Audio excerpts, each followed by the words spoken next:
sistem seleksi ini benar-benar adil, ataukah ada kesenjangan yang mencerminkan ketidaksetaraan dalam kesempatan? Berikut ini kami sajikan sebuah editorial yang mengupas lebih dalam tentang isu tersebut, menelusuri kesenjangan yang terjadi dan bagaimana seleksi PTN menjadi ujian bagi keadilan dalam pendidikan. Menelusuri kesenjangan PTN ketika seleksi jadi ujian keadilan. Ketika hasil seleksi perguruan tinggi negeri diumumkan, kita semua merasakan campuran antara harapan dan kekhawatiran. Bayangkan, bagaimana perasaan siswa yang menantikan hasil tersebut dengan penuh kecemasan. Apakah usaha mereka selama ini akan terbayar? Atau apakah mimpi mereka harus ditunda? Pertanyaan ini menghantui banyak dari kita, terutama ketika kita melihat perbedaan mencolok antara mereka yang diterima dan yang tidak. Apakah hasil seleksi ini benar-benar mencerminkan kemampuan kita? Atau ada faktor-faktor lain yang bermain di balik layar? Siswa yang diterima di PTN seringkali dipuji sebagai yang terbaik dari yang terbaik. Namun, apakah ini berarti bahwa mereka yang tidak diterima kurang berbakat atau kurang bekerja keras? Proses seleksi PTN yang sangat kompetitif memaksa kita untuk mempertanyakan apakah sistem ini benar-benar adil. Apakah semua siswa diberikan kesempatan yang sama untuk berhasil? Atau ada ketidakadilan yang membuat sebagian dari mereka tertinggal?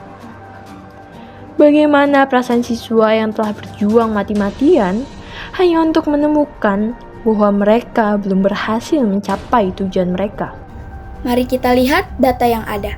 Dari sekitar 360 lulusan siswa di SMAN 4 Tambun Selatan pada tahun 2024, 96 diantaranya berhasil diterima di PTN. Sebanyak 35 siswa diterima melalui jalur SNBP, 38 melalui SNBT, dan sisanya melalui jalur lain. Namun, angka ini juga mengungkapkan bahwa 264 siswa lainnya tidak berhasil mendapatkan tempat di PTN. Perbedaan ini mengarahkan kita pada pertanyaan besar. Apa yang menyebabkan kesenjangan yang begitu signifikan antara siswa yang diterima dan yang tidak?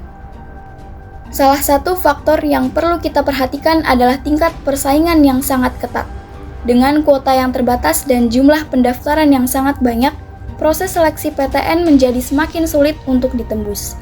Dalam situasi ini, hasil seleksi tidak selalu mencerminkan kemampuan akademis siswa semata, melainkan juga kemampuan mereka untuk beradaptasi dengan format ujian yang sangat spesifik. Apakah ini berarti mereka yang tidak diterima kurang cerdas atau tidak layak? Tentu saja tidak. Tetapi, dalam sistem yang sangat kompetitif, kesenjangan dalam hasil seleksi menjadi sangat nyata. Selain itu, perbedaan dalam akses terhadap sumber daya pendidikan juga memainkan peran penting. Siswa yang memiliki akses lebih baik ke bimbingan akademis tambahan, les privat, atau materi belajar yang lebih mendalam cenderung memiliki peluang yang lebih besar untuk berhasil dalam seleksi. Jika akses terhadap sumber daya ini tidak merata, maka ketidakadilan dalam hasil seleksi menjadi semakin jelas. Apakah semua siswa mendapatkan dukungan yang sama dari sekolah dan lingkungan mereka? Sayangnya, tidak selalu demikian. Faktor ekonomi dan sosial juga tidak bisa diabaikan.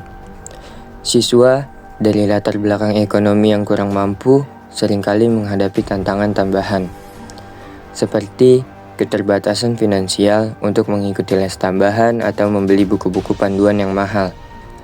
Ketidakadilan ini mencerminkan bagaimana faktor-faktor eksternal yang berada di luar kendali siswa dapat mempengaruhi hasil seleksi mereka secara signifikan.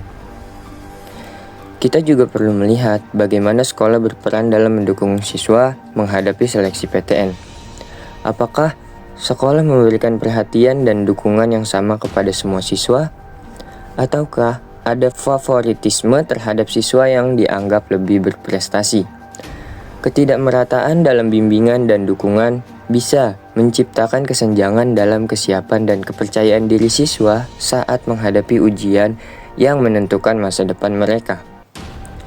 Kesenjangan antara siswa yang tidak diterima di PTN adalah cerminan dari ketidakadilan yang ada dalam sistem pendidikan kita. Ini adalah panggilan bagi kita semua, mencangkup sekolah, guru, dan masyarakat, untuk menciptakan lingkungan yang lebih adil, di mana setiap siswa, tanpa memandang latar belakang atau sumber daya mereka, mendapatkan kesempatan yang setara untuk meraih impian mereka.